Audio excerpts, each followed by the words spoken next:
Henry Winter put it best this week. It's the end of an era. Graham Potter has finally been let go from his job after a string of woeful performances.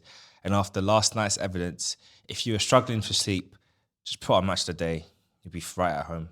This is One Kick from Glory. I'm joined by Matthew and Craig. Yeah. I'm going to start off at the top with that story, that breaking story of Graham Potter's final departure. It's felt like a slow march to death, really. Like it was been on the cards for weeks and for months, and we've always been wondering if and when would Bowley and the board stop being stubborn, would they finally relent? For you, Matthew, where did the problems all begin for Graham? The problems, where do I start? Well, you know what? I'm going to go back to something that we kind of brought up a few weeks ago when here. The fact that he was promised something but given something else. Like, so he was promised young English talent. He was promised time. He was promised this, to not lower, but to manage expectations of where we're going to be. That's fair enough. And if we brought in those likes of those players, that were promised, a young English talent, up and comers, homegrown, to kind of change the culture and be more sustainable. If we actually went ahead and did that, I would be more inclined to be like, you know what, fair enough, he's had a go. However, that complete opposite happened. We bankrolled the transfer window in January. We bought the likes, of Enzo Fernandez, João Felix, Mudryk, to name but a few. And unfortunately, what was the biggest fear was we bought all these players. We've kind of played the transfer window a little bit, but they can't seem to gel. Well, let's be honest, beforehand, we were having an issue with certain players not happy with the regime, too many players that are just too happy with their positions, not being challenged, likes of Mount, Mendy and Havertz, even to this day, are still far too comfortable in the positions, not being challenged and bringing up their game in some kind of way. Now you got these new players, in particular the likes of João Felix, who try so hard for most of the games. Tried too hard yesterday. Yeah, he's one of the only ones that is. He's come here, he's here for a loan spell. He clearly there's something about him here that he likes to stay here and wants to play, but it's just not working for him. When he got donkeys like Havertz fluffing chances next to you, it's just like, who can't even score with his own body, has to happen to find his hand. It's like, what am I doing here? Who am I playing with? Just woeful. But he doesn't help himself. Like the Villa game, his last game. Why is he not putting on the suitable players to help us get back into the game? Because it wasn't until the second half that we actually perked up a little bit. The first half was absolutely diabolical. Not even by Chelsea standards, by football standards. A Sunday league school teacher would rip them apart for that kind of performance. That's how bad it was. Damn. I was so angry after that first half, thinking it's just another gift. Defensive, a kerfuffle between probably two of our jokers of the season, one of our many jokers of the season. Gifts the ball to Ollie Watkins. The second goal, Kepa, you gotta do better than that, man. But again, another gift. There's no kind of jump on to try and get something in the game. They handled us, but that gap of the winnable games between there and there, that's where his problem was. The likes of Villa, the likes of Southampton, we should have beaten Liverpool when we went to Anfield. Fulham twice. You name, you find it, but that was that winnable gap of games we should have got something and we didn't. I think we only won once or twice. Even March was a false dawn. All right, we played lots of Leeds and Leicester in a bit of a muck, but didn't exactly promise much. Must be something about months with an M in it where we do pretty well. And now it's April, it's back to square one. April Fool's Day didn't exactly work. There are lots of problems. His decisions, his lack of leadership style. I sympathise with the fact that the squad he had wasn't exactly what he wanted, but you've given it, so work with it. Freezing out certain players, Mudryk, lack of confidence. If you saw that against Villa, he could not finish that shot, which anyone else would have finished. Except for Havertz, where there's also that. Aubameyang frozen out of the squad. Fofana frozen out of the squad. And actually, when he's played, he's been great. I don't get that as well. Just so many. About Wesley or the striker Fofana? Striker Fofana. He hasn't featured for a while. I don't know why, because he's great when he comes on for us. Just again, playing players and backing players that aren't giving, or who are just far too comfortable no matter what. They're going to play it regardless. Look at how is Havertz getting 90 minutes week in, week out, and he's not performing. He's barely putting in 5 out of 10 performances.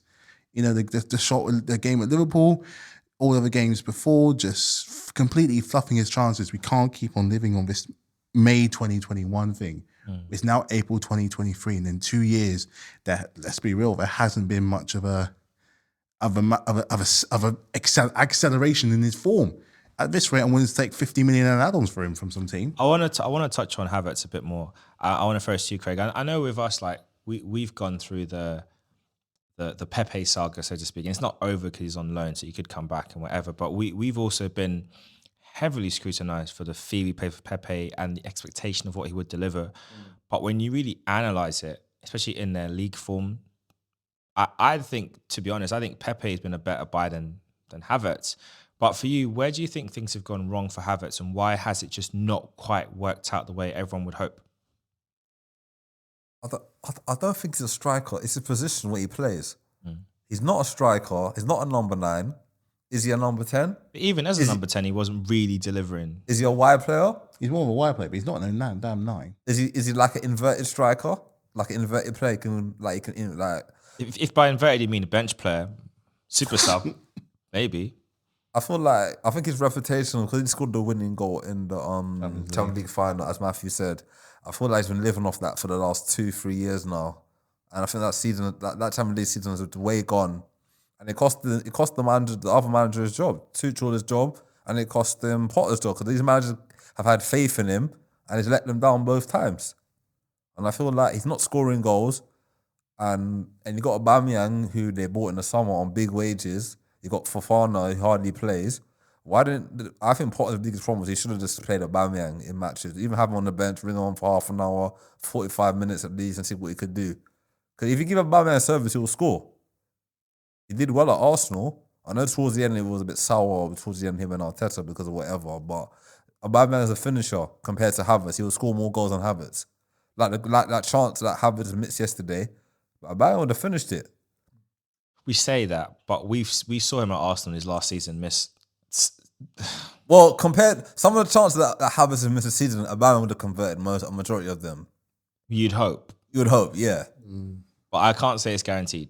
Not based on what we've seen the last couple of years. I feel like the new manager might have to be strict with him. The same way how Mason Mount's not in the squad at the moment. I don't know if he's injured or whatever. He's not injured. Maybe I think he just has to be harsh with Havertz and say, if you're not playing well, players need to roll up their sleeves and give me something, or else I'm going to have to start benching players. Do you think Potter ever found his best 11? Because to me, I can't even think of what. And it's really funny because I remember when all this transfer business was happening back from the summer when he first started, when Todd Boehly started splashing the cash.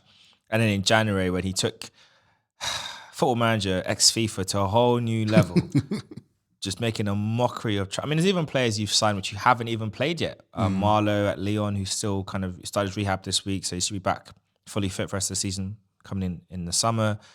Nkunku, who may join, may not join, depending on what rumours you believe. But... Do you think Potter ever found his best 11, and you think that's really where the hallmarks of the full failure of his time here began? I think with him is that he chopped and changed like so many times, which is fair enough. You're sort of trying to figuring out what player works best, who you like here, who you like there, who's in form, who's doing what in training. But it's very hard to pinpoint. You're going to have to say that March, which was probably his best month because we didn't lose a single game there. I think the game where he had most players fit, like the likes of missing players like Chilwell and Reece James, is a big, massive gamble because the backups just don't fit the bill really and truly. So at best, he needs those players in the squad. Having Kante back yesterday is another big plus. See, the midfield and defence was never, as bad as sometimes as what they are, it was never really an issue because you had players you could rely on with the likes of, say, I don't know, Silva, James, and then Chilwell, even Kovacic sometimes were putting a good shift. It's when things got a little bit further forward is where he kind of struggled. He never got comfortable figuring out what his best forward strategy was. But that's where our most bloated area was, with like sort of Mudryk, Fernandes, Felix, Pulisic, Ziyech. They haven't played for a while. Sterling, oh God, I forgot Sterling. Mount, striker Fofana. You know, the list goes on and on and on. And I just don't, when you're having a mix-up of all these players, when you're moving them around so many times, and you're still playing the same ones, you know, two things have happened, and this is what happened, and I noticed in the last couple of games definitely, is that confidence is at an all-time low because you're just not getting played, where 1 minute you start, and when next minute you're not even in the squad. He doesn't get enough time to put an arm around those players and be like, you can go ahead and you can strike these goals. You're telling me that Mudryk goal, I couldn't score that? against Villa, the tamest shot you've ever seen. That shot, believe it or not, guys, when he hit it, the ball's still moving even now. And that was a couple of games ago. That's how bad the shot was. I've got to say though, I think he tried to do it because Theo Walcott did a goal like that against Slavia Prague way back for Arsenal, maybe 2011. I don't know, it might be that season. But he did a center breakaway goal, hit the shot first time, bottom corner, placed it perfectly. But you know, when you're gonna do that, you've got to pick the corner, and you've got to, even though he's passed it in with precision and a bit of power. Yeah, and that didn't have it. But I want us to do this as an experiment. I'm on Chelsea's website right now. Those of you, I'm on my phone, and I want us to pick your best 11. Scrolling through this website is quite hilarious because it just feels like it's never ending. It starts with Kepa and ends with Noni Madueke. But let's start at the back. Who are you having in goal? So your options are Riza Brilaga, so Kepa, Bettinelli, Mendy, or Slonina, who's a youngster. You have to be Special K at the moment. Kepa's in goal. Back four. Who are we having? You got lots of options. Centre backs, you got Badiashile, Thiago Silva, Chalobah, Koulibaly, Fofana. So who's your two from those four or those five? Let's take. I'm definitely having Thiago Silva. Okay. Probably win our best player this year. And I'm also going to take. Who the other? Sorry, Badiashile, Chalobah, Koulibaly, or Wesley Fofana. And take Wesley Fofana when he's fit. When he's fit, he's a monster. Wesley, Thiago Silva. Right back. Well. And then left back, Chilwell or... You got Chilwell, Azpilicueta, or Cucurella? Not Cucurella, it's not Sideshow Bob. It's a Chilwell. Nice and easy. Easy. That's an easy back five.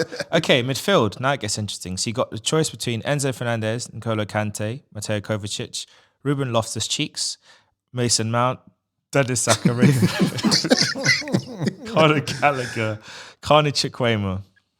Who's your?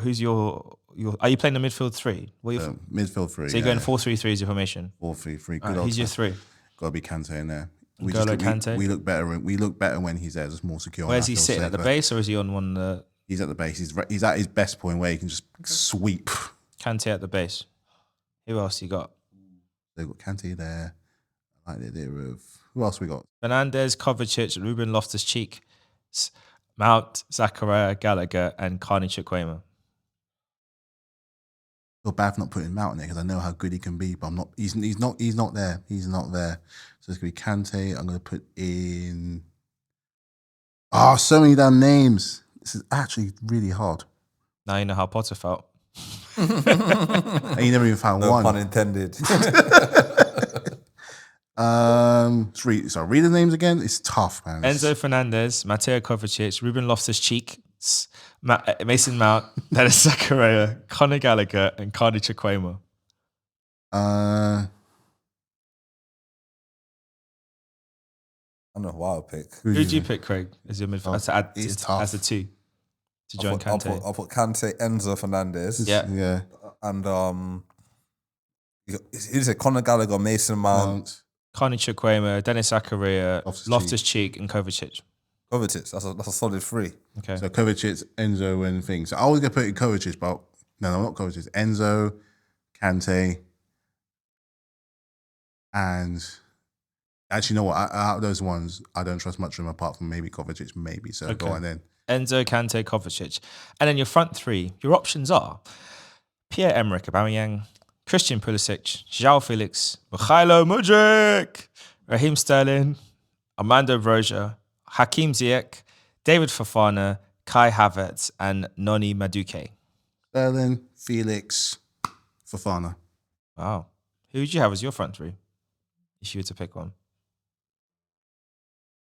Lots of options. Too many options. My man for the middle. Mm-hmm. On the right, Sterling. On the left, who's the options on the? You got Pulisic, you got Felix, Mudryk. Felix. So Felix left, Aubameyang middle, Sterling right, and you had Felix left, Sterling right, and Fofana in the middle. All right, that's a strong team. Well, if only Graham Potter had tried that for a couple of games this season, you never know. I don't think he ever actually did. No, he never did. To be fair, the midfield didn't help, but at the same time, now that he's back, that's what I would have liked to have seen because Felix would at least do something. I think I think Sterling can do well down the right, especially with Reece behind him. Kante, you're always going to be able to trust in the midfield. And you know what, with Fofana, whenever he comes out, all right, no, we haven't necessarily won, but for what we've seen is good. So you owe him to we've brought him in, you kind of owe it to give him a try. If you at least put him on and the result wasn't coming away, that's your defense. I tried something new, it didn't work. Stop putting this donkey up there because he clearly can't finish his dinner. You know who a donkey is? Could be many of them. Don't have to name names, but you know who you are. And obviously, yeah, it's been a weird one. Like, do you think Potter ever had the dressing room at Stamford Bridge? I don't think he ever did.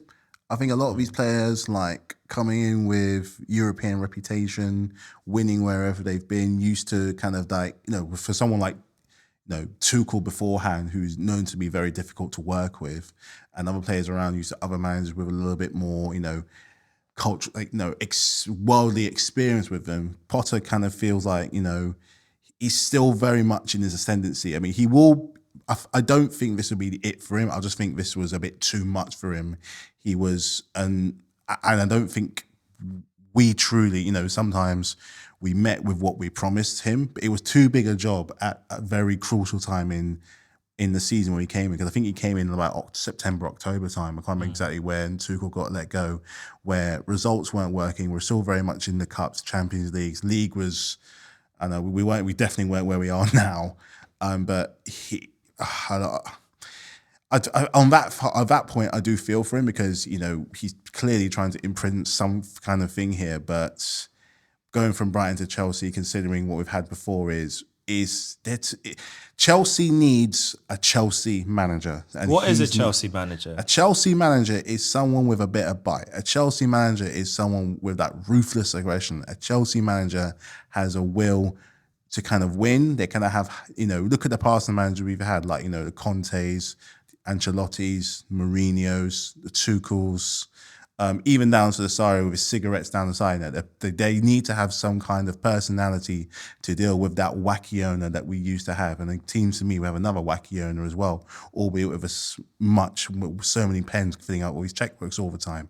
But you need to have a kind of not so much of a personality, but they're going to have a bit of a character behind them, because I love my club, but it's a funny old club. It really is a funny old club. It's very, I know we set that blueprint for spending a lot of money and adapting a culture, but we're always kind of like, something always seems to surprise us with this club every single day, or every time you check in the tabloids, we're doing something.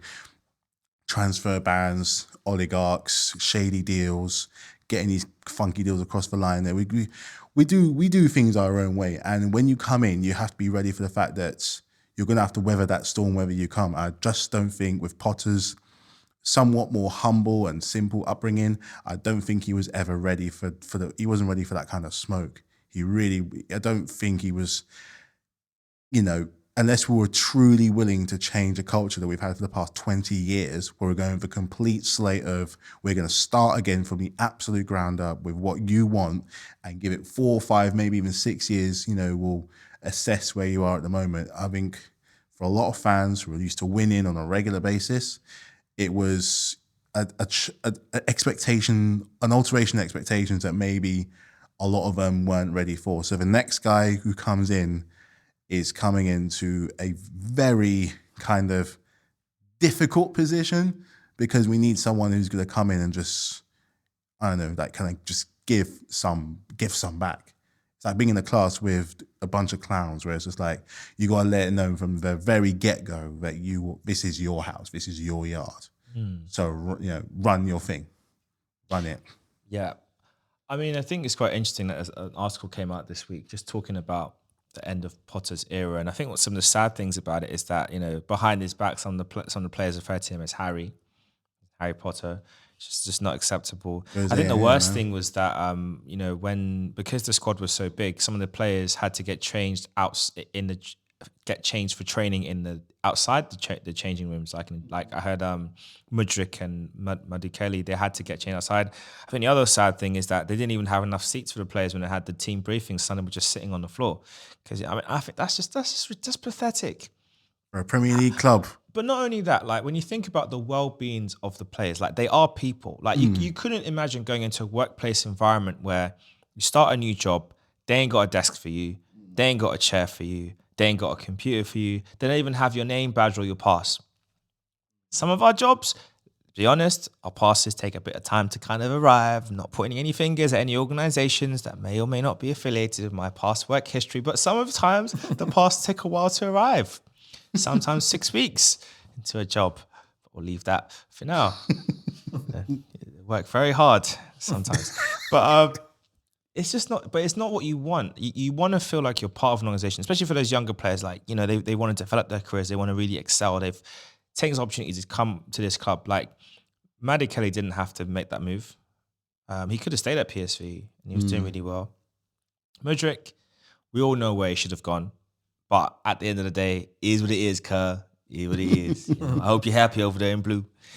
007 and all that. But like for you, Craig, do you think that with the wider, longer term, or even like short term implications now for what Chelsea have done with bringing all these players in, letting Potter go, like Matthew said, they need a strong personality to come in that gets what it means to be Chelsea, as I said. They need a proper Chelsea manager to come in. What would you think is the first main job for that new person, and how are they going to get things back on track? He's going to have a massive bonding session with them players he's got. He's going to have to sell players some weeks he will play, some weeks he won't play.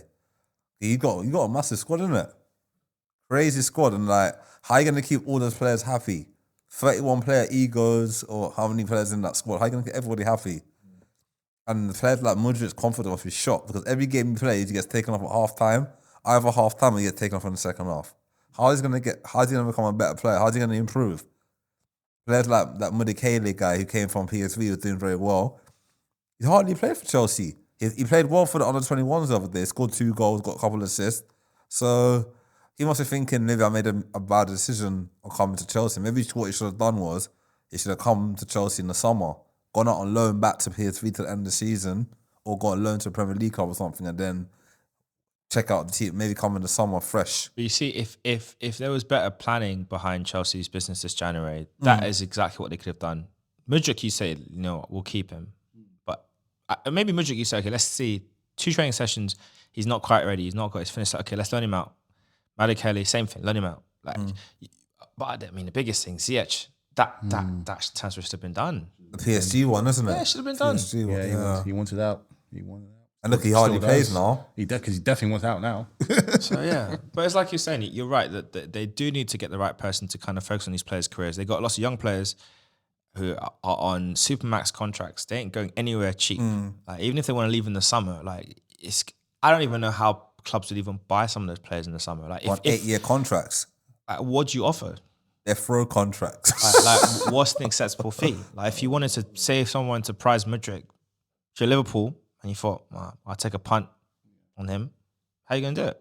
I'm more likely to keep someone like Mudryk, but a whole other bunch of players that can go for a lot. I mean, they'll be easier to let go. They'll be easier. The list is very, very long, but I'm willing to take that bite to now kind of A, balance the books, and B, give a chance to maybe bring some new, more sustainable signings in.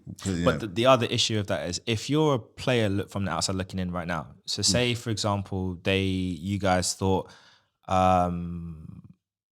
let's say Caicedo. Say you're like, okay, we want to bring in like Caicedo because we want to strengthen that midfield. We want to kind of, because Kante's contract's up end of the season. We're not quite sure if he's going to sign. Let's say we want to get a player that's a replacement for him, so give us that solid base so Enzo can do a different role in the team at the base of midfield and not be the anchor, but actually can be the progressive passer. Say you go for Caicedo. He'll probably take the deal because it's a move to a big club. But on the balance of things, looking at how this season's playing out so far, if you're his advisors, would you really say to him to go there? Because I wouldn't. I wouldn't either. And unless there's clarity on that squad, I wouldn't. If you're a player watching in, unless it's the money and the league, that's a big attraction. Both of them together, like, okay, it's Premier League. I want to go Premier League. I take my chances if I start. But otherwise, it's a risk I don't think I'd take. If it was Potter at the helm, I'd 100% understand. But now that he's gone, we sort of know who our manager is. It kind of also depends who's at the helm. Whereas, like, by the end of 2023, 24 season, we will be here. Like, certain managers have that kind of pull where it's like, you come in, you'll see a difference where we're going to be in Europe, we're going to be competing on this by the end of the thing. So it also, Potter, if he was still there, 100% agree he wouldn't do it. But a different manager, we never know. But then the other issue is, yeah, right. A different manager would have a different impact. But then the bigger question is, how are you going to create space for those players? Because right now there's no space for no players. There's barely space for the players you have to play. Like Pulisic barely plays. Sterling got brought on off the bench yesterday, and he just looks lost. Mudryk, just adapting. Ziyech is still here, but my man would rather be in Paris chilling and whatever. You have too many players that are woefully underused and out, and it's not fitting anymore. So I think you're right. The right managers are coming in would attract people and give a project for them to get behind. But the reality is there's no space for them. So until you sell people, like I would recommend Conor Gallagher to Crystal Palace, just because I think he just did great over there. He did great, yeah. And he hasn't quite worked out for him back at Chelsea. Not saying he's not good enough, but I just think Chelsea's not for him. The structure is not quite right. There's a player there, but the structure is just not quite right. And maybe a different manager might get a different tune out of him. But unfortunately, that hasn't been the case. Speaking of managers, who would you back for your next Chelsea manager? I was hearing Lampard might come in as a caretaker. Lord have mercy. Maybe him and John Terry. You never know. Never go back to an ex, guys. Never go back to an ex. No, can work sometimes. I heard him been linked to Luis Enrique, the Spanish manager. Nagelsmann's been linked as well. Yeah, Nagelsmann doesn't want a new club until the summer. Because he's got a big payoff. Bayern Munich has to pay off his contract. So if he takes a job now, then they have to pay. The club that signs him have to pay Bayern Munich his compensation. Also depends on other clubs who are looking, because by the end of a football year, you never know who's going to be a managerial vacancies. Real Madrid might have a managerial vacancy, and this season Tottenham contract off as well. Tottenham have one. Tottenham have one. So a couple of clubs might be looking for new managers in the summer. PSG might be looking for a new manager. They're struggling at the moment. So yeah, maybe Pochettino. I don't know if he'll go to Chelsea because of the whole Tottenham thing. But you never know. Money's money, innit? But also he's unemployed, innit? A job's a job. Sometimes you'll take a job. He might need it. But who would you want to have coming into the helm? Temporary or full time? Who's your next manager? I don't do no temporary, no full. Who do you want? I mean, the idea of having somebody young and kind of like fresh, like a Nagelsmann, is an exciting prospect. But like I said, he's not looking. And he did say he wanted to come to the Premier League. He did also say that. So I would like to have him, because he's different from like many of the managers we've had before. But he does have a proven record. Because before Bayern, he was at, what was he before Bayern? Leipzig. Yeah, Leipzig, and he did a lot with not a lot. So it'll be interesting to see what he can do with a lot and who fits his. I get the feeling he's the kind of guy who knows what he wants, like who fits my bill and who's going to go, who's going to stay. Where unfortunately we've had with Potter is he cut so much, he forgot about certain players. And let's be real, with Nagelsmann, they ain't going to be calling him Julie or Julian or whatever or something. He's not going to have that kind of nickname until he wants it. They're not doing that to Jose, and they're definitely doing that to Tuchel. Would you take Jose back? For one more to bring in a winning mentality. Spin the block one more time. What's the worst that could happen? Possibly. I think you could do it, definitely, because what I think of what this is interesting. It was on the fan cams. What I didn't think about was that he can install what it means to be a winning mentality. He won so much when he was with us, and he's won wherever he gone. If he would have won at Spurs and then let him go for that blooming final. He's a winner. He's a winner no matter what way you look at it. And aren't we all glad that Spurs did let him go? Exactly. The most Spurs thing they could do and fire a cup-winning manager, a cup that he won with Chelsea twice, with Man United. Yeah. I mean, what were you thinking, guys? Anyway, I would spin the dice one more time. But the trouble is that it's an inability to move on into the future. Because I mean, if we're going to be going on with this whole sustainability thing, which is what Bowley said he's about, and I think a lot of fans would like to see what it could do, because we've seen likes we're doing with Liverpool and Arsenal now. The whole sustainability thing can work. And, with the amount of money we've spent, we want to look like a more, PLC-friendly company, then we're going to have to rein in the spending a little bit. Going along that, it's not a sign of moving on. And he does demand. Jose makes demands. He wants, I want this, and this. So I think we've got to step away from that kind of manager. So the idea of a Nagelsmann who's good with working with very little does intrigue me, and because watching the Bundesliga sometime, he did because they're second in the league, and he did knock out PSG, so he must know something what he's doing. I mean, of all the names, he's the one I'm intrigued by, like the most. I don't think Pochettino. I think you're right. I don't think he'll come unless for the right fee. Zidane will bring us similar problems to Mourinho, making all these demands with money. But you know what? There is one name you haven't said, and I want to know your thoughts on this, Craig, as well. There's one name you haven't said who is available. He would fit. He's a young manager. He would fit the sort of ethos that the Todd Bowley and the group are putting together at Chelsea. He's good at working with young players. He has a lot to prove, and he has got some level of success. Reputation might not carry all the players, but I think he's got something there that would intrigue some of the younger players. Brendan Rodgers. I know, because I knew it. You were taking this it. You know how he dropped it like Brendan Rodgers. I thought you were talking about Patrick Vieira for a minute. I thought as well, like Patrick Vieira. And it's Arsenal. I didn't really think about him, to be honest. Would you take Vieira at Chelsea? It wouldn't work, but anyway. I'll swallow my pride for it. I would swallow my pride. He did do well with Palace up until like the final moments, but yeah. I'd rather him than Rodgers, to be honest. Let's move on from Chelsea talk. I think we've given you guys enough. It was just about enough today. Let's talk about Crystal Palace. Nice little 2-1 win.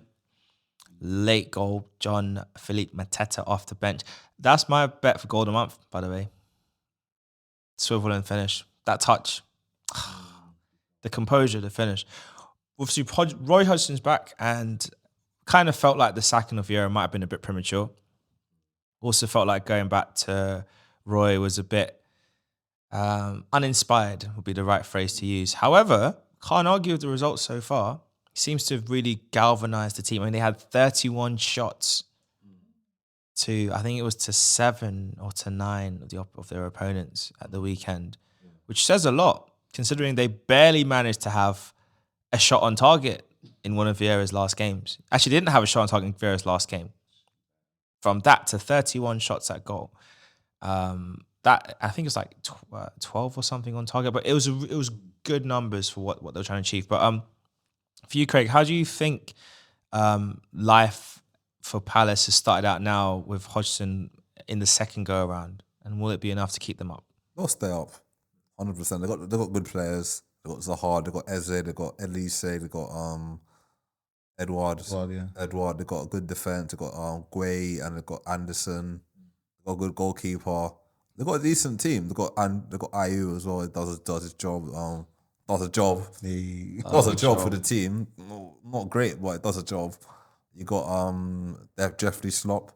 See, they got some decent players around. So I feel like they'll stay up. But I feel like if they want to continue next season, they have to build for the future of the manager, get a young manager like I had Vieira before, and just say to the new manager, like, this is the squad that we got. Get a goal. They need a goal scorer. They really need a goal scorer. I'm disappointed in Edward, to be honest, because last season, the way he started, I remember there was all the links of Edward to Arsenal from Celtic, and it's like, not really sure, not sure. He just reminded me, he just looked too much like Lacazette. And obviously, that was when Lacazette was starting to stink out the joint. Obviously, he really stunk out the joint last season. My goodness gracious me, I'm glad he's gone. But now he's scoring again. You've seen him in. Let's not talk about that. The skin fade is back. Beard is looking fresh. He's banging in goals for fun. Becky. Couldn't have given us 5 goals last season, no? 5 more goals, no? Anyway. 5 more goals in the running would have been top 4, 5 more. Just 5. 5. Anyway. Yeah, but with Edward, I thought when he started, especially his work in the box, it's some of his touches and his turns and the goals he was getting, I was like, okay, there's a tidy player here. In the box, looked dirty. Outside the box, didn't quite have enough. Like, hold-up play was non-existent. Link-up play was a bit higgy-hagger. Mateta has the same problem. He's not really the best at holding the ball up, to be fair. But his link-up play was better. It's really weird, because I look at Edouard and Mateta, and I feel like it was our conundrum we had with Lacazette and Aubameyang. It's like you've got 2 individual players. You have their best attribute, if you give it to the other one, would make them a complete striker. No, it's true. It's true. You add It's true. Aubameyang's true. pace to Lacazette's finishing, you're There you set. go. You add Lacazette's hold-up play to Aubameyang's all-round, Aubameyang's game, you're set. Like, literally, their strength was their other person's weakness. But such is the case sometimes. But I think, like, going forward, obviously, now for Palace, you mentioned they need to have a goal scorer, but they've got 2 strikers there that you'd think realistically, between now and the end of the season, you'd want to get at least 6 goals apiece. I think that's fair in the games left. Probably more, but if they can each get 6 goals each, that'll be enough to kind of lay a marker down for next year. But what do you think that for Mateta and Edouard, what do you think they need to really do now to make it Score work? goals. Work on their finishing every day in training and score goals. I think if Palace get at least 38 points or 38 to 39 points, they'll stay up.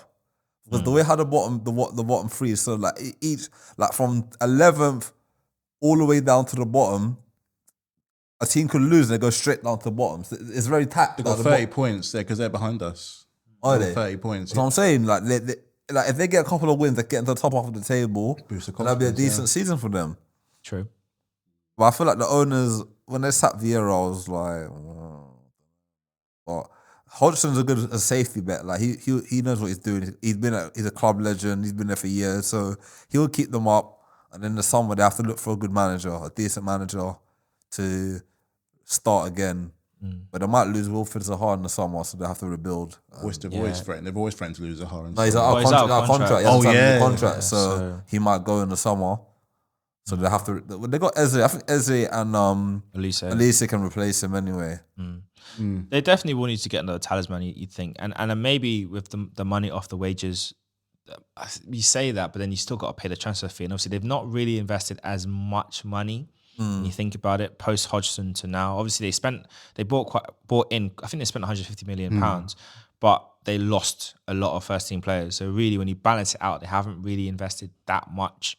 And for what the owner's ambition is, which is to be a set mid-table team and start looking up at the top 8 and dream of top 6, if that's what your ambitions are, you got to put your money in, because we saw that for years with Everton trying to make it, and obviously now they're like falling from grace. They're dangling, they're fighting for their lives out here, at the bottom of the table. We've seen Wolves try it and come close, and this year they're just not falling off a lot. Aston Villa did it a couple of years Aston ago. Villa done it as well. Many years ago. It's not easy. Yeah, it's not easy. Brentford are bucking the trend and doing quite well, but to maintain that season in, season out, is to break into that top 8 is hard. And if Brentford get into Europe this season, like Brentford or Brighton get into Europe this season, they have to invest heavily because their score's going to be. And if they lose Tony in the summer, like for suspension, whatever happens, then they're going to struggle. Other clubs will be sniffing. Even like if Brighton might lose Matoma because Ivan Caicedo. For Brentford, it's definitely gonna be Tony. They've got Ferguson as well for Everton. So not Everton, Ferguson for Brighton as well. Young kids. So. They'll look around. They will look around. Yeah, so it'll be interesting to see how it all plays out. Obviously, but on that note, for Palace, like who. Obviously, thinking forward to the next season, obviously Hodgson we think, because I mean they were 12th anyway. It's just they had a weird run of fixtures. They didn't quite get the goals or the wins, and the results went against them. Performances were close, but just not quite enough under Vieira. And obviously they had a lot of stuff behind the scenes which didn't quite work out, unfortunately. But next manager for next season, who would you pick? And it can be a manager that's currently in a job. Ooh, who would go to Crystal Palace? I think Crystal Palace thrive off like youthful energy. Because I think they're a very youthful club. I think the location kind of helps out in that as well. So I think their manager's got to be someone younger with a little bit of experience. I mean, Brendan Rodgers doesn't sound like a bad idea. He knows how to, he knows how to get to a cup final. He's used to he's used to fighting at the top, further at the top half of the table. He's been at Leicester for a while now. Let's be real. He's been there for what? 4 years. Four-ish years. But then there was also talk from of like, I think from even last season, maybe they should have let him go because his performances really kind of fell off a cliff last year and they haven't really recovered. I think they had financial issues because of obviously lockdown and stuff. But Yeah. yeah. He's not bad. I mean, he did he got very close at Liverpool, but he did very well at Swansea. He's done well. I'm not going to talk Celtic because everyone can do well at Celtic. He did do good. Well, not everyone does well at Celtic. Some managers go there and fail, but he did really well. He did do really well, and he did get to an FA Cup final and two finals in the space of 3 months, beating Chelsea and Man City. Yep. And he's competed in Europe. So if you're looking to be a solid mid-table club looking to get to Europe, he's not a bad bet. Who would you have done? I think Rodgers did a good job. Rodgers or Lampard. Oh, I think I said Lampard. Yeah. I said Lampard, Lampard's the kind of manager. He's good with young players. He did when he was at Chelsea. To be fair, he did well with Mount got minutes. He did well with no money and youthful players. Yeah, he did well with Mount. He did well with Tomori. He did well with Abraham. He did well with the other guy. What's his name? Lamptey. Then he sold him in January. He did well. Yeah, He did well with some of the young players. So, but I don't know with Lampard, man. He struggled at Everton. Yeah. He struggled at Chelsea toward the second season. He done well at the Derby one season at Derby, Gone to a final. and then they should have got promoted though. Should have got promoted. and then he came to Chelsea. That on the back of that, maybe he should have gone to another. Maybe he should have stayed at Derby for another 2 more seasons at least, and then go to Chelsea afterwards. You just remind me of another championship. He's a championship manager, but he is doing really, really well. So I think Company. I'd say it, Vincent Company. He's doing really well at Burnley. It's Yeah. step up from, to a club that kind of, they're a great club to kind of model your thing after because they're a club that has a young players that be model on what they want to get to, that furthers up half of the table. I mean, whether he'll last a full 4 or 5 seasons, I don't know, but it'll be a great start because A, the players are learning from someone who knows the game, who knows how to win, and B, it's a chance for him to work his way around a different set of players and a different culture. So I think Vincent Kompany is not. But do you think he'll leave Burnley? If Burnley gets promoted this season, he might stay at Burnley. True. That's the problem. He'll definitely stay at Burnley. Depends what thing that will. The only club I can see him going to if he continues the way he's continuing right now, doing well at Burnley doing well in the Premier League next season, I can see maybe a top 5 or top 6 club looking at him. What, from the Premier League? Yeah. I can't see him going to a top 4 club right now. It's too early in his career, and you don't want to tarnish. If it goes wrong, it tarnish his legacy. I can see him go to maybe I don't know, a struggling club and do well. He could do well at a Leeds. I think it's or Forest. Forest, yeah. Leeds or Forest. Well, I mean, there's also talk about Steve Cooper's job potentially being a threat by the weekend. I think there was even talk saying that if they lost the game the other day, but if they'd lost that, he might lose his job. And obviously, that's a sad possibility if it comes true. Because I think he's doing a really good job, and I think they're going to be fine. I don't think the owners should panic because of a couple of blips in performances. I think they have enough in their squad to stay up, and I think they will stay up. On that note, would you, if he was to lose his job, would you back Cooper as a good move for Palace for next year? Yeah. He's good with young. He worked with the under 19s. Yeah, won the World Cup. Won the World Cup under 19. He worked with Foden, Smith Rowe.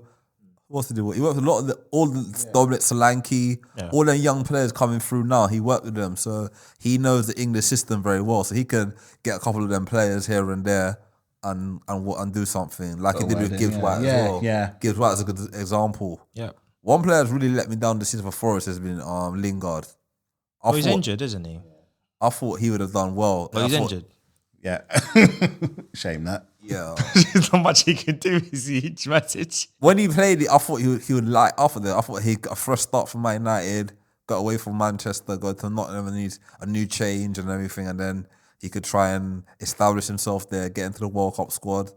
Nothing didn't work out for him. It was okay, but yeah, when you compare, But if you compare Gibbs White to That's Lingard, what I was gonna say, yeah. Gibbs White has done more. Yeah, for I was gonna say, yeah. for he's their main man. I would say him and Brennan Johnson. Yeah, Yeah, definitely.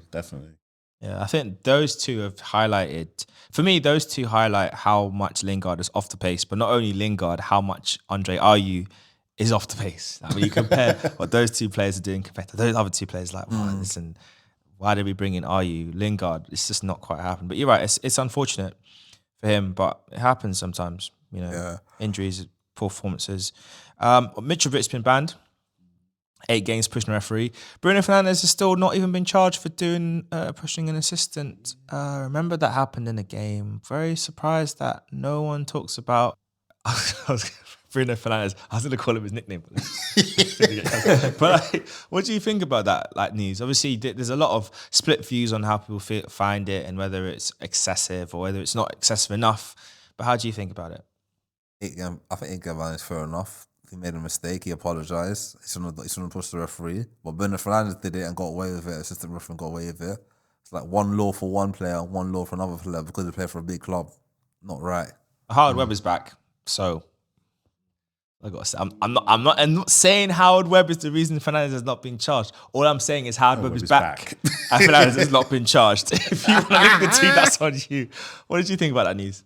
I think 8 games, for 8 games in the Premier League, that's a lot. That's like, a good chunk of games between here and there that you're missing out, including an international break. So, and especially someone as pivotal as him to them at the moment, that's their talisman losing. He shouldn't have done it. I'm not defending that. Talisman or not, these rules are in place, but he got to carry them out against every other player. And like you said, against the likes of, say, Bruno Fernandes, who I still think we even had an apology for, I don't think it's in his remit to apologise. He's still going on as if nothing and it didn't even happen. It goes back to that whole thing of big team bias. It doesn't work, whether it's for the World Cup or the Euros. It definitely doesn't work for the fact that when, if your player does wrong, he should be punished. So I think 8 games is enough. I heard on the radio, I think the Referee Association was saying that maybe he could have got more or should have got more. But yeah, 8 games, that's a lot, man. That's like nearly a quarter of your games. So I think 8 games is enough. But Fernandes, I'm waiting. I am waiting. Well, you're going to be waiting a very, very long time. Yeah.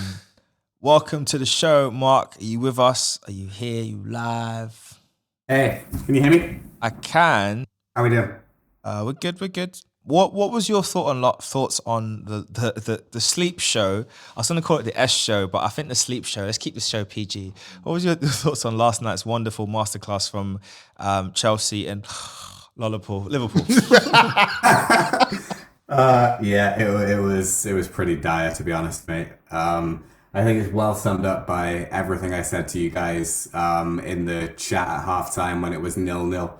That it's 0-0. We all know that we're going to waste 45 more minutes of our life and it's going to end 0-0, but we're all going to keep watching. And we all did keep watching.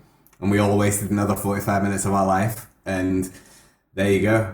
But look, Chelsea could have been out of sight and probably should have been out of sight after about 20 minutes. And, thankfully Chelsea haven't had a decent striker since Didier Drogba. So, they couldn't put the ball in the net. But, nonetheless...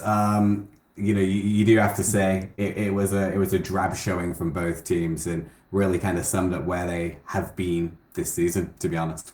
Yeah, both of you got that prediction absolutely horrifically wrong. 1-0 Chelsea, 2-1 Liverpool. It was for about 30 seconds, so I was closer. Yeah, I'll give you that. You did get a goal, it didn't count in the end, but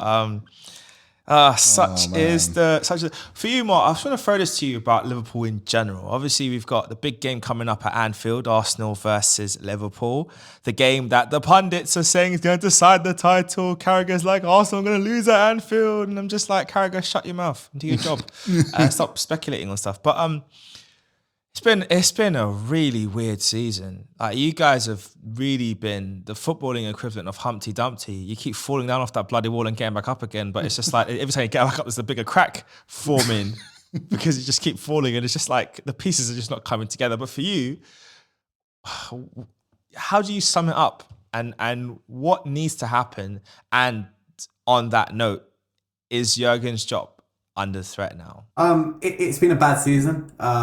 There's no denying it. We're 8th in the league at this stage. It's not good enough. And we expect better. I think when we didn't sign anyone in January, and I think going into January, Liverpool fans knew that this could only be fixed in the transfer window. The majority of us, I think, we know that there needs to be a big overhaul, there needs to be a big spend, there needs to be a handful of players leaving, a handful of players coming in, and that's going to solve the problems, or at least start to solve the problems. But when you ask the question, who out there currently given £300 million to spend at Liverpool, would be able to do a better job than Jurgen Klopp? I still think the answer is no one. So on that basis, he's earned the right to be there. He's self-aware enough himself that he's not there based on his past successes, or on his present performance, but past successes, which shows the level of humility. He has a level of hunger to want to continue to be there, and I have question marks about every other potential replacement. So with that being said, if money's going to be spent in the summer and the club are going to back a new dawn, so it be said, then I'm quite happy that new dawn being with Jurgen Klopp. I think at this stage, we've had a couple of opportunities to fire him. If we was going to, we would have probably done it by now. When we was in the bottom half of the table in January, would have been a good time to do that if you felt the need to do that. Things have not necessarily improved, but he's also shown still that even in his worst season, he can beat Man United by more goals than any team in the history of football can beat Man United by. So, there's still that, even in our worst season. So yeah, look, I think, quick rundown. Nagelsmann showed an experience at Bayern, and I think there's question marks around his ability at the top level to handle big players, big dressing rooms, and big expectations. Liverpool level 3, I'm not sure Nagelsmann is ready to handle that. I'm not sure he's learned. I'm not sure I think he wants to be one of the guys, and I don't think Thomas Muller and Robert Lewandowski and, them big superstars that were and are currently at Bayern are looking for a brother who likes to come in on a wheelies to training and, leave his wife for 15 years for, a 29-year-old, model. So yeah, I think in that regard,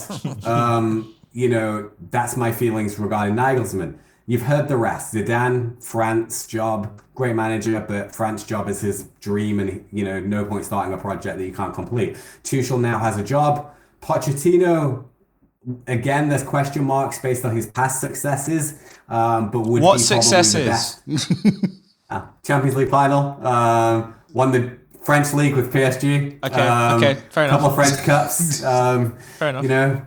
Farmers League, yeah. But yeah, there's enough question marks around him as to, is he going to do a better job than Klopp would? And therefore, I don't see a candidate that I look at and I think on every level this guy would outdo Jurgen Klopp moving forward. So therefore, I think we can forgive the trauma that is going to be this season. It's likely we'll finish outside of the top 4 and we rebuild from where we are. Mad. I mean, it's really strange to say, but as bad as your season has been, it's still a better season than Tottenham's, even though they're in the top 4. True. Isn't that ironic? Tottenham are just a gift that keeps on giving. Even when it's not their turn to give, they still find a way. Well, speaking about tiny tots, Arsenal, we're doing well. Still top of the table. Wow. I think what this last set of fixtures have really kind of highlighted, for me especially, is the importance of utilising the squad. And it's still a thing I think Arteta hasn't quite fully grasped and mastered. I think he's still working out how best to rotate players in. I've been very happy with Rob Holding coming in, doing a job. He keep the game simple for him, and he can do a job. The weekend, we're just going to be praying. Thoughts and prayers for Arsenal Football Club, please. If you're an Arsenal fan out there, pray. If you're a Liverpool fan out there, also pray for not a heavy defeat at home. Just accept the L and move on. But but yeah, I think squad utilization is important. How impressed have you been with Rob coming in and how he's performed? And obviously the other players like, Fabio Vieira getting minutes off the bench. Obviously Tierney being rotated in now and showing what he can do as a left back rotation option. I think Holden never really let us down. The only one game Holden let us down last season was that Tottenham Only game. one game. I mean, that's the biggest game to let your team down in. I'm sorry. Only what if he could let us down in any other game, but that's the one game you don't. You don't go barging into Son. And there's another game this season where he was very shaky against Haaland at the FA Cup game. He got me worried. He got taken off at half time. He got booked. But that's Haaland, yeah. But Haaland didn't score. Did his job. True. That's it. It was car crash. I feel like Holding to like a utility player for us. Like he doesn't play a lot of matches, doesn't moan, doesn't complain. When he has to play, he just does his job. So to be fair, he hadn't played a lot of matches this season, so the manager gave him a chance now, and he's doing well. Question for you, Marcus: Rob Holding or Joe Gomez? Who do you have in your backline? None of them, if I could. No, you have to pick one. You know, if it comes to it, you know, it's like picking, you know, which one of the two people I would hate the most, or hate the least. So I'd probably go Rob Holding just about, because obviously as a Liverpool fan, watching Joe Gomez play at any position for us at any time is quite tragic. You know, which is such a shame considering how much potential he had before his injuries, or seemed to have. But, you know, he's never lived up to it. And in all honesty, he is a liability almost every time he plays these days. So, but that's telling you something if I'm taking Arsenal's fourth choice centre back over Joe Gomez. But here we are. This is fourth choice. He's fourth choice. I think he's fifth or sixth. You know, You he's also- fifth or sixth. Holding. Yeah, it's Gabriel Saliba, Yeah. Kivior, Give us Holding. Tomiyasu. No. No, sorry, hold on, stop. Let me do it right. It's Gabriel Saliba, Ben White, Tomiyasu, Kivior, Rob Holding. How is it Kivior's not starting ahead of Ben? Because he's the English not so good. English not so good. He's like that guy from Ted Lasso, but he lets it all hang out on the pitch. Yeah. Football is life. Life is football. There you go, man. But yeah, I'm happy. Question for you. Yo. Since you guys can't buy a goal scorer, I'm not going to talk about the second coming of Gabriel Jesus. I'm so happy that he's back. I'm so glad he didn't go to either of your teams. You know, I know you were sniffing around him. Sniffing hard. I'm glad he turned you guys down. He smelt the BS coming from a mile off. Nah, I ain't joining that joker for club. Leandro Trossard. Is it a safe bet to say that he is in contention for signing of the season? I'd say so. I mean, he looks like what's actually. I think someone said that, and I watched the highlights since he's been at your club since January. It almost looks like he's been an Arsenal player for his whole entire life. He's just slotted in really, really well. Like there was no kind of worry that he was ever going to really fit in. He's just slotted in, perfect puzzle piece, and just gone boom. Then taken away from there. He bet, I think it was 20 million for him or something like that, or that was a little bit more. Either way, it was way less than what we pay for many of our players anyway. So considering he's just slotted in like the perfect. I don't want to say it, but you know. I'm not going to say numbers because I'm not very good at maths. I'll make my nose bleed. 3 Trossards for 1 Mitrovic. Nosebleed. But yeah, like he's just slotted in beautifully. Like seems like he's almost as if he's been at your club forever. He looks like an Arsenal player. He looks like he probably was an Arsenal player even when he was at Brighton, you know. And Trossard's with his attributes, with what you want as an Arsenal. Every club has a player where he's a Man United player, he's a Liverpool player, he's a City player, he's a Chelsea player, he's an Arsenal player. He's just not playing for Arsenal right now. It wouldn't have worked if that was the case. He wouldn't have slotted in so well as well. I'm probably waxing lyrical a bit too much, but he's just because. Like, you're still very much top of the table, if not more so, than when he's come in. I didn't know he was as good. Like, for me, I get what you're saying about he looks like an Arsenal player, but I didn't see this. I knew he was good. I knew he would do a job for us, but I didn't see this.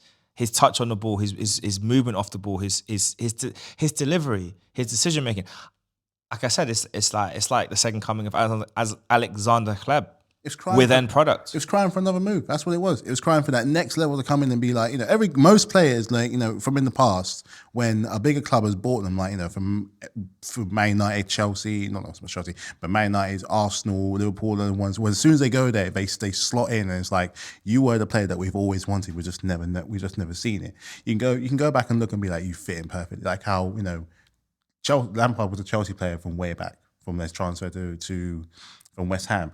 Trossard was clearly a player for you. Markus will find the player that they bought from a smaller club, and he's like, you're a Liverpool player. Jota. There you go. He's a Liverpool player. Yeah. Just didn't know it. Yeah. So, yeah, he's signing of a season for 6 months? Very much and so.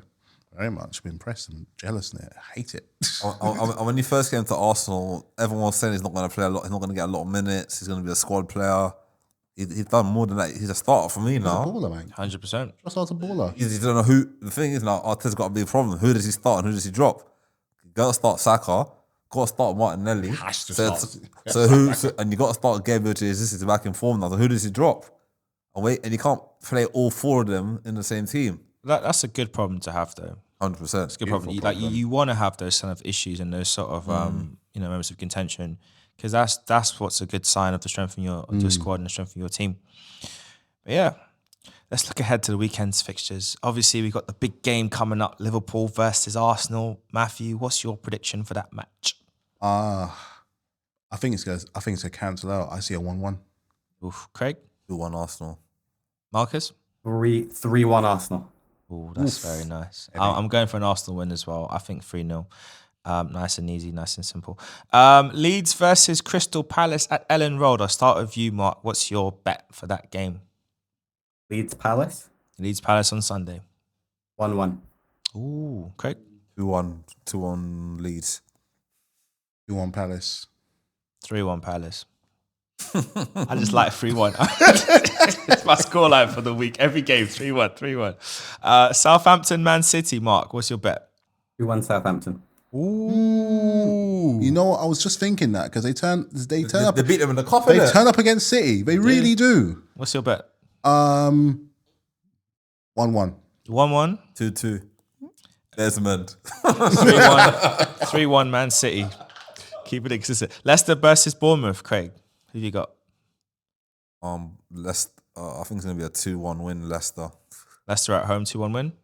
They need a win because they're in the bottom three. So 2-0 Leicester. 2-0 Leicester. Mark, Leicester Bournemouth. 1-0 Leicester. I am going for 2-1 Bournemouth. Cutting against the grain because we can. Tiny Tots versus Brighton. Craig, at the new White Hart Lane. 3-2 Brighton. Oof. 2-0 Brighton. 2-0 Brighton. Mark. 2-1 Brighton. 2-1 Brighton. Oh, I'm gonna go 2-2 draw. Desmond. And Harry Kane to score the first goal. Wolves versus Chelsea.